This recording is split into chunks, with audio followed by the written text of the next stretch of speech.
I've been using these three DJI cameras to vlog, and in this video, I'm going to show you how I personally use them and the settings to use to get the best out of them. Alright, so these are the three cameras. So I have the DJI Osmo 360. This is my DJI Action 6. And this is my DJI Osmo Nano. So first thing right off the bat, you'll notice that I have cages on all these. All these cages are made by the same company. These are all small rig cages. The reason why I like using these cages is because sometimes they give you extra 1/4 inch threads and they all come with the cold shoe. The cold shoe is useful because all three of these cameras can use this DJI mic without needing an external adapter. So I use the DJI mic 3s and I'll usually just throw it onto the cold shoe adapter like this.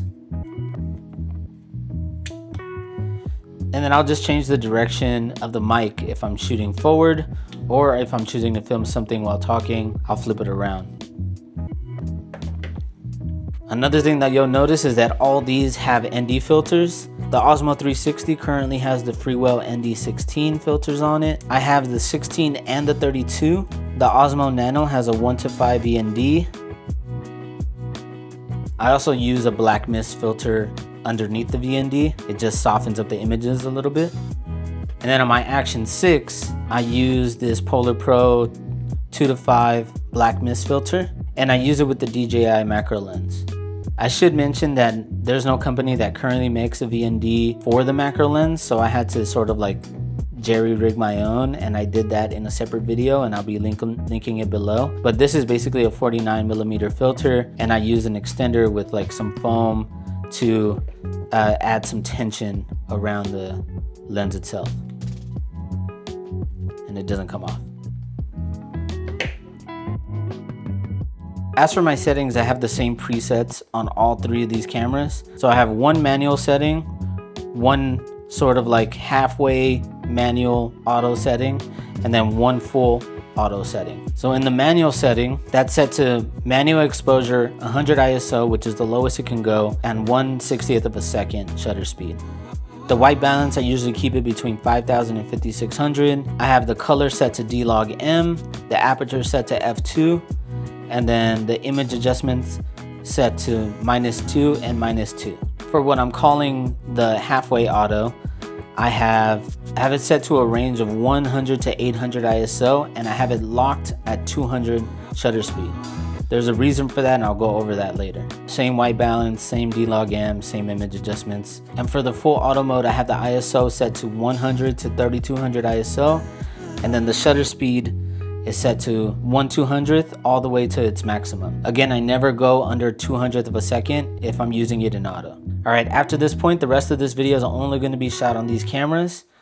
And the first one we're going to play with is the Osmo 360. Do it like. Do it like. Making time stand still. Found a way to make it work. Making time stand still. Found a way to make it work.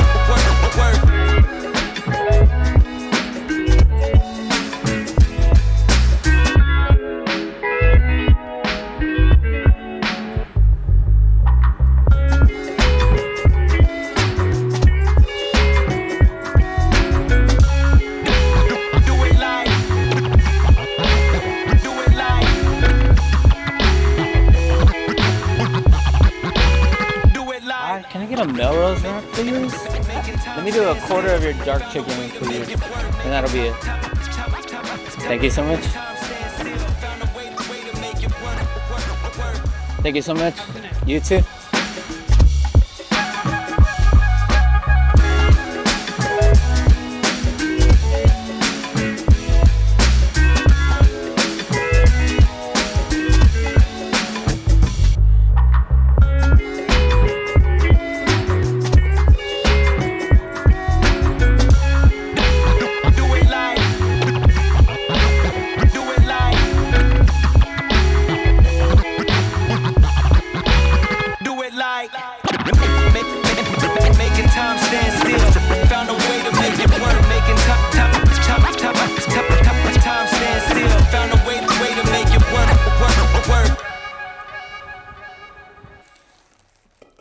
right, so I'm back home now.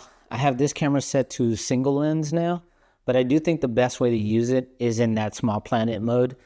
You know, people use it for car videos and like action sports, but the reason why it's hard for me to justify to use it all the time is because if you're shooting 8K30 in 360, that's a lot of footage. And not even just a lot of footage, it's a lot of memory. So having to deal on how to store all that stuff, like your memory card goes a lot further when you're using this in single lens mode. Right now I'm using the camera in 5K30 in the 4x3 mode, so I get a little bit more space. Another benefit of shooting in the 360 mode is that you get all the aspect ratios you want. You can shoot it in 9x16 vertical, you can shoot it in 16:9 horizontal, 4x3, 1x1, you get all those aspect ratios. When you're using in single lens mode, you either get 16:9 or this 4x3. In that 360 mode, it shoots in 8K30 or 6K. Usually 6K is more than enough for me because I'm usually just throwing this camera on the cold shoe on one of my DSLRs or mirrorless cameras, and I'm using it as sort of like a POV BTS type of look. You can use it as a, you know, catch-all camera and just have it set up somewhere and then just capture a bunch of different frames. For me, since I want this to be as frictionless as possible, you know, just throwing it into that tiny planet mode or using this one lens mode is perfect. All right, now I'm gonna eat.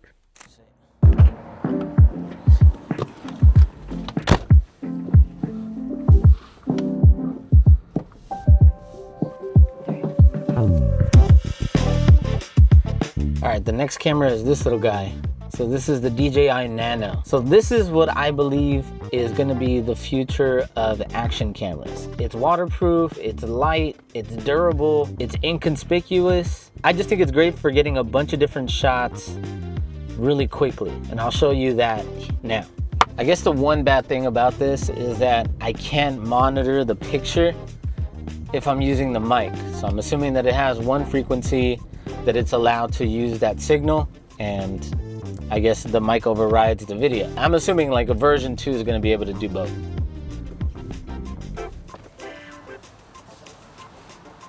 Can I go ahead and use my stars on this? Thank you so much. Have a good one.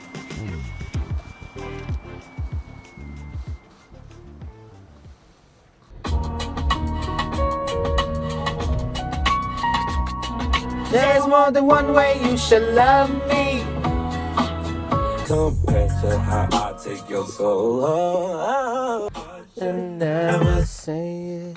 All right, so I need to go in here and get some cat treats, but also I'm gonna switch over to 180 degrees, so it'll be at 1/60th of a second, and you'll see why not to do that if you're using Rocksteady on these cameras. Rocksteady is their stabilization, their in-camera stabilization, which works really well, but when you're below 200th of a second, it's hard for it to stabilize. You'll get like a lot of streaking and ghosting. I'll show you what 60 looks like, and I'll also show you what 120 looks like. 200 is always what I would recommend. I know it's not great for lower light situations, but definitely it's the best for Rocksteady.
All right, so if I was right, you can see some streaking at 60 and maybe a little bit at 120, but not as much. But at 200, you know, even if I move the camera back and forth, there's not a lot of jitteriness, so I recommend 200 for sure.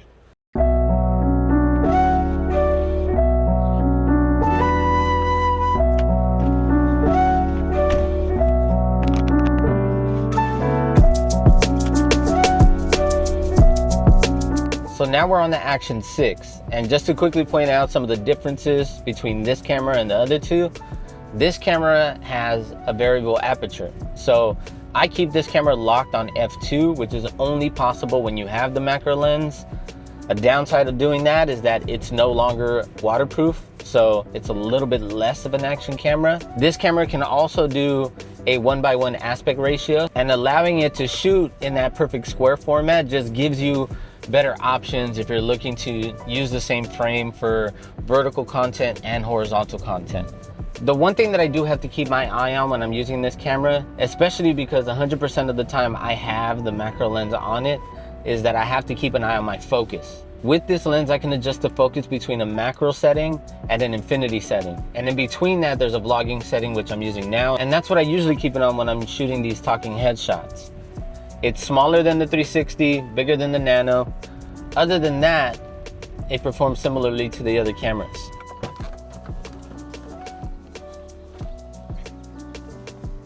So the way that I personally use this camera is as training wheels for vlogging, because as someone who's been a photographer for 15 plus years professionally, being in front of the camera is definitely not something that comes easy for me. And it's something that I definitely have to build my confidence around, and walking around with my Canon R1 or mirrorless cameras, like it's hard to do it in front of people. It's hard to feel comfortable doing it. So I think this is sort of like the step under that, where it's not like a phone, but it's also not a full-on camera. You know, it still has like an ND filter. I still have to make sure that I keep track of the focus. It's nimble enough as well to where like I can get like some cool POV shots like this.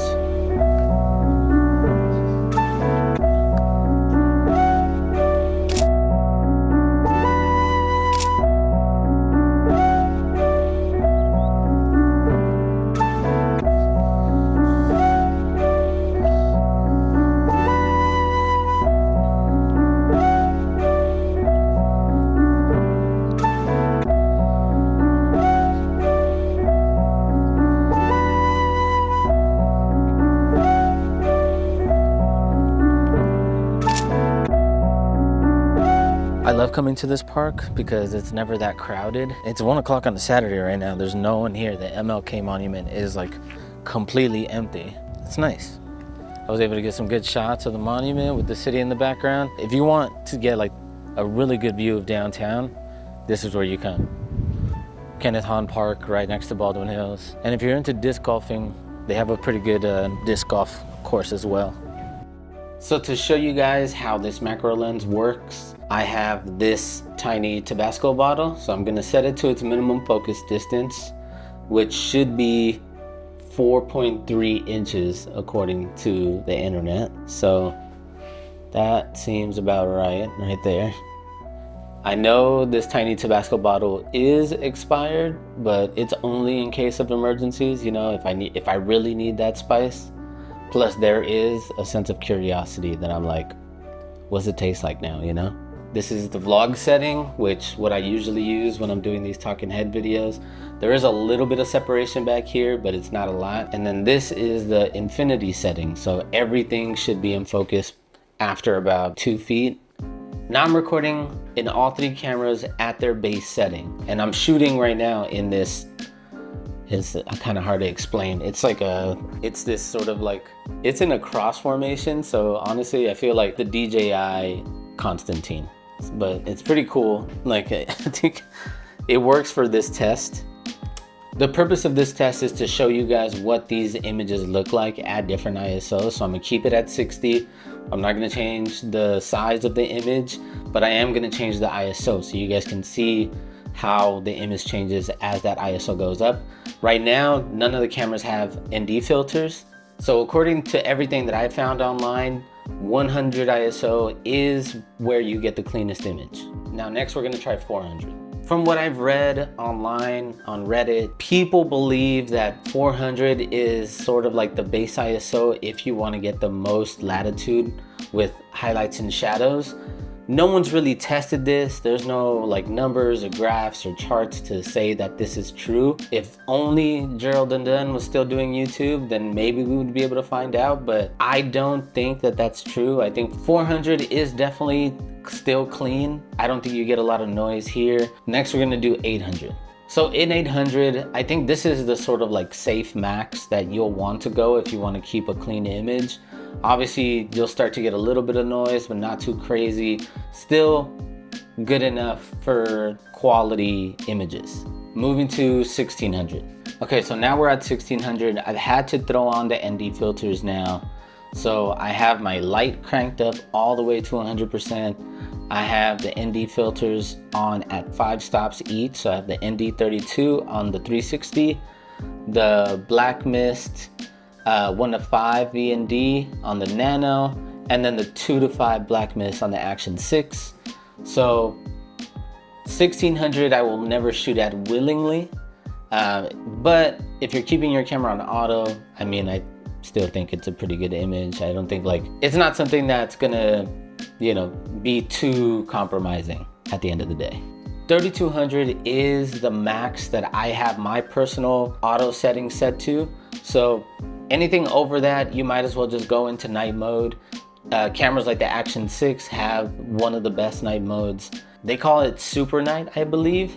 And I think other people online have made tests about how it performs in low light. I think the best one that I've seen to date is the most recent Potato Jet video that he just made. In that video, he compares the Mission 1's night mode to the Action 6 Super Night mode. It just destroys the GoPro at night. So if you're shooting at night, or if you need to go past 3200, I would recommend just shooting in Super Night mode. All these cameras have Super Night mode. They outperform a little bit differently. I'm not gonna be testing them out here, but I will link down to some videos that have tested out the Super Night mode for all these cameras. Now we're in 6400. This is where you can start to see that the pictures really start to breaking up. I can see already on the Osmo 360 how grainy it is in the background. The other two cameras look pretty good from the screen, but I won't really know until I get them on the computer. But for sure, the 360 cam is hurting. Okay, so now we're in 12,800. This is the max ISO for all three cameras. So I'm gonna go ahead and zoom in 400% on each one of these cameras in each ISO, so you guys can see the difference in how dirty the image gets, and then I'll share my final thoughts.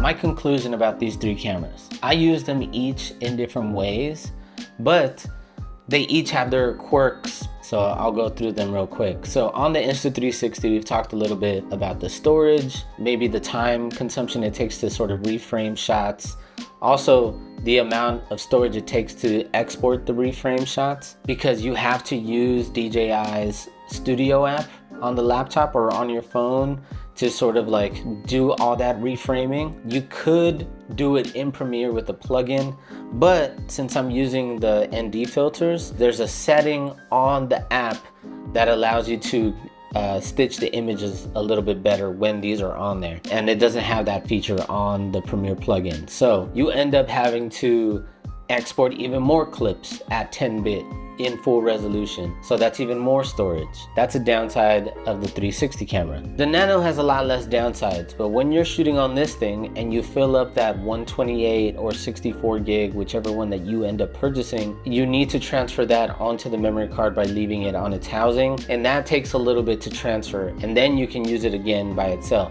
That, and the fact that you can't preview the picture while you're also using the mic, is a little bit of a downside. But those two things, you know, you can work around them if you prepare for them correctly. Now the Action 6, this thing has been my workhorse. It's been the reason why I continue to vlog. The only real downside of me using it the way that I do is that I have to make sure that I'm in focus all the time. And there's been times where I've missed focus, or there's been times where I don't get the shot because I forget to adjust the lens to infinity, because it's always in that sort of like selfie mode. Other than that, I think it's a perfect vlog camera, and it's honestly kept me consistent. I've been putting out a video every Monday since I started in January, and I've been really proud of myself about keeping that consistency. I think once I gain enough of that confidence of talking to the camera in front of people and not caring as much when people are around me, then I'll switch over to my bigger camera, or I'll switch over to the Osmo Pocket. Now, I didn't include this camera in this because I haven't got that Pocket 4, and then to be honest, I'm probably gonna go straight to the Pocket 4P as soon as that becomes available. And since I live in the States, I'm gonna probably have to order it off of eBay or fly to a different country to get it. But once I get the 4P, then I will have all of the DJI Infinity Stones, because not only do I have these, I also have this thing. So this is my DJI 4D 8K. So once I get the DJI 4P, I'll be ready to take over the world. But anyway, that's it for this video. Thank you guys for watching. I have more vlogs and podcasts coming soon, but until then, keep shooting. Peace.